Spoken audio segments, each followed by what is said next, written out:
Joining me now is Jason Rezaian. He was unjustly imprisoned in Iran for 544 days while serving as the Washington Post's correspondent in Tehran and was released in January 2016. Jason, based on that experience, what is your reaction to what you saw happen in Iran Saturday and what's happened since? Gosh, Scott, I mean, so many different reactions for me. I still have a lot of friends and family in Iran. I'm very worried about them, concerned about their well-being in the short term during the missile strikes, but also in the long term. Now that there's a ceasefire in place, our experience in Iran over the years has been whenever there's pressure or threat or attack from beyond Iran's borders, the Islamic Republic takes out its revenge mostly on the people of Iran. So at the moment they'll be looking for people that they will identify honestly or in fictionalized ways as being collaborators with Israel and the U.S. in this.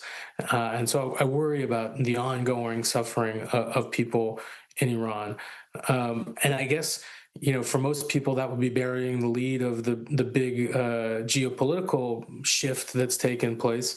The one thing that I'm a little bit, I would say, happy about is that this idea that Iran was this massive, impenetrable threat to peace in the region and in the world.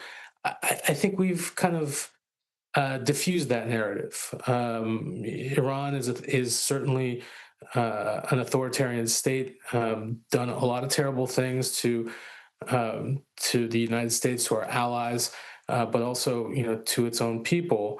But ultimately, this is not a state that's a true threat to Israel, the United States, um, or our allies in any existential way. Iran's supreme leader today, in the first public statement since the bombing, a social media post, called it a slap in the face to the U.S. How do you translate that?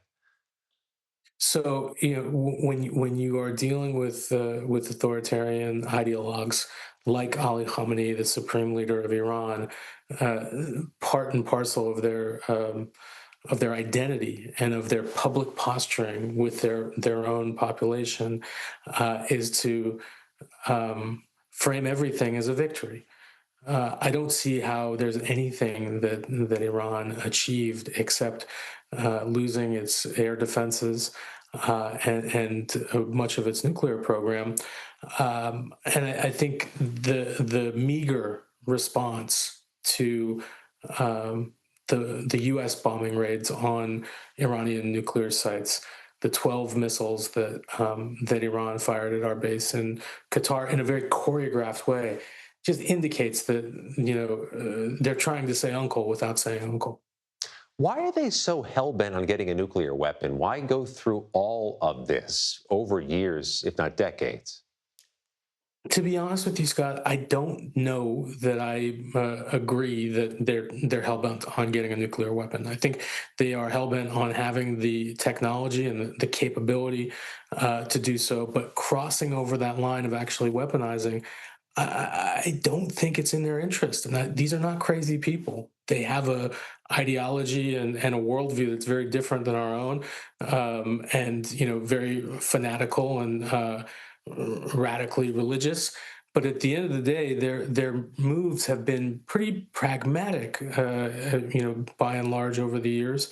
But I think crossing over and actually trying to finally achieve a nuclear bomb or a small arsenal of bombs would potentially set off an arms race in the region. Saudi Arabia would likely want to get one. Turkey would likely want to get one. And I don't think that that's a neighborhood that anybody wants to see materialize.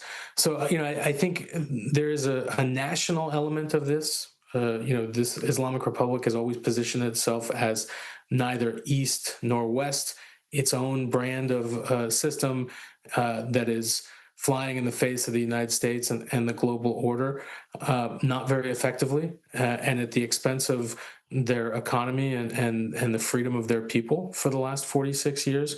And I think, in a way, destroying much of its nuclear Sure. capability and negotiating a peace with the United States might be their only way out. We see the book over your shoulder, the prisoner book you wrote. The prison where you were held was hit by the Israeli airstrikes. So, what reaction did you have when you learned that or saw that news? Again, I mean, I think so much about the people that are inside that prison right now. I don't know anybody that's currently being held in Evin prison, but I know a lot of people who have been there over the years. Other dual national Americans and nationals of other countries, of the UK, of European countries, of Australia, Canada, people who were held there for years on end for not doing anything other than, stepping foot in that country legally. Um, I think the image of the front door being blasted open conjures so many feelings for me and anybody else who's been there. Um, I'm not sure yet. I still don't really fully understand what Israel's intention was. If they were going after targets inside in the Mm. prison, there are some indications that some pretty high level judiciary officials were killed in that attack. So I think that might have been part of it. This idea that, blowing that door open would be a way to free these prisoners seems a little bit far fetched to me. So, it's just one more symbol of this decaying system that, I don't think the Islamic Republic is going to fall tomorrow, but it's definitely not getting stronger. It's getting closer to its expiration date and its end than it is to its beginning. Very helpful insights. Jason Rezaian, thank you very much. Thank you, Scott.